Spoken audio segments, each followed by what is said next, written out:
Wizard Always Wins is an exciting game of strategy and fate. But who is the true wizard? For only the true wizard will prevail. In this game, 2 to 5 players compete as they take on different roles to combine magic elements, level up, and add their gems to the all-powerful bag of fate.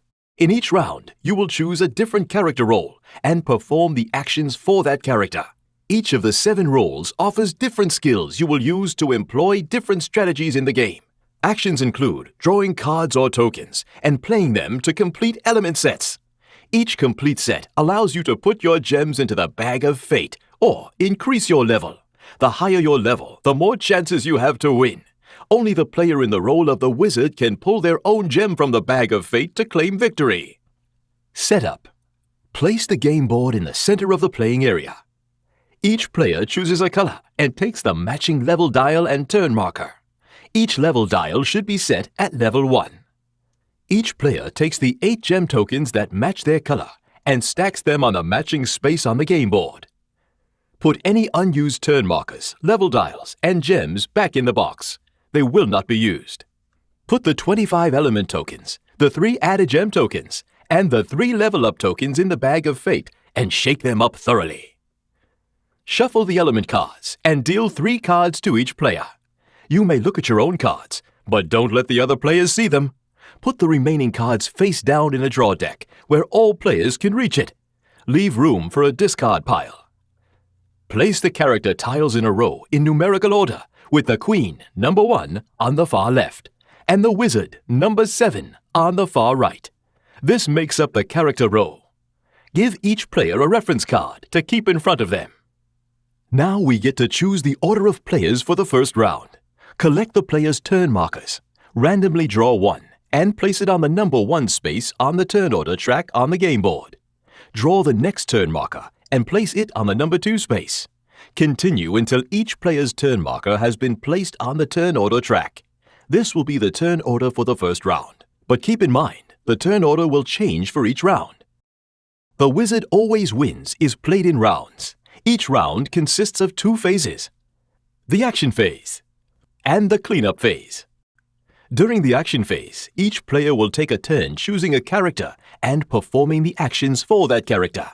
The turn order is determined by the placement on the turn order track. The player whose turn marker is on the space with the lowest number on the turn order track will go first, followed by the player on the next lowest number, and so on, until all players have taken 1 turn. On your turn, you will follow 3 steps in this order. 1. Choose a character. 2. Perform the character's actions. 3. Turn in element sets. Each player completes all 3 steps of their turn before the next player starts their turn. Choose a character. Choose 1 character tile from the character row and place it in front of you.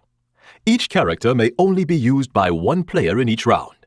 As players take characters, they become unavailable for the rest of that round, but they will all become available again at the start of the next round. After you have chosen a character, immediately perform the actions on the character tile. Each character has different abilities that you can use to your advantage. Choose the character with the skills you need to complete element sets, level up, or add gems to the bag of fate. Different character tiles may ask you to draw a card, which means draw an element card and add it to your hand. Play a card, which means play a card from your hand face up in front of you. This is how you will complete element sets. Draw a token.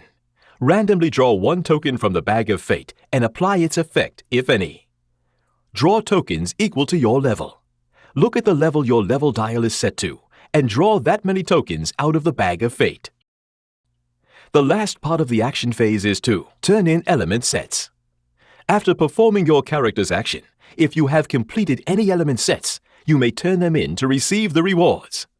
Sets are completed with element tokens and element cards that have been played face up in front of you. Cards in your hand do not count towards completing sets.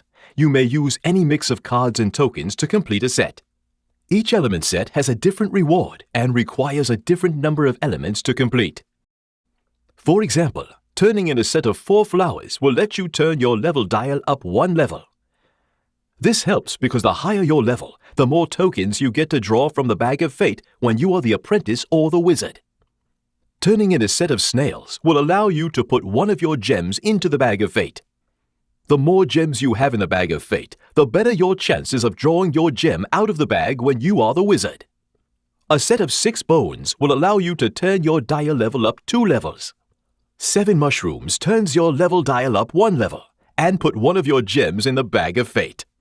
8 potions allows you to put 2 of your gems in the Bag of Fate.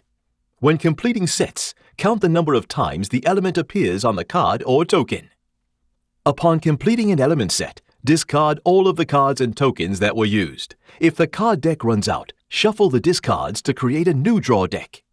Notes on completing sets. When completing a set, you may turn in more elements than necessary for a set, but you will not get the excess elements back. You do not have to turn in all of an element type, only the number required to complete a full set.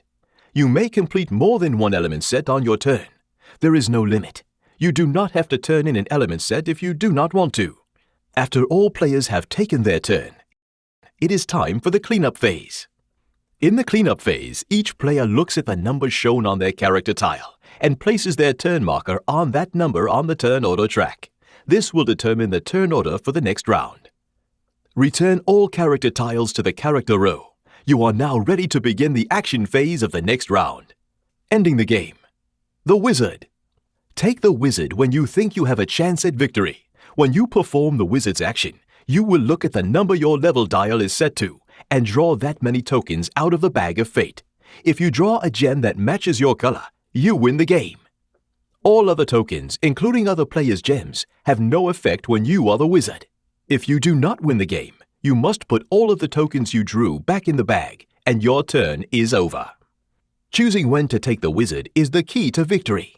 Although you can go for the win if you have just one of your gems in the bag, adding your gems to the Bag of Fate and increasing your level will give you a better chance of winning. Only the Wizard can win the game. If you draw your own gem out of the Bag of Fate when you are any other character, the gem is simply returned to the bag.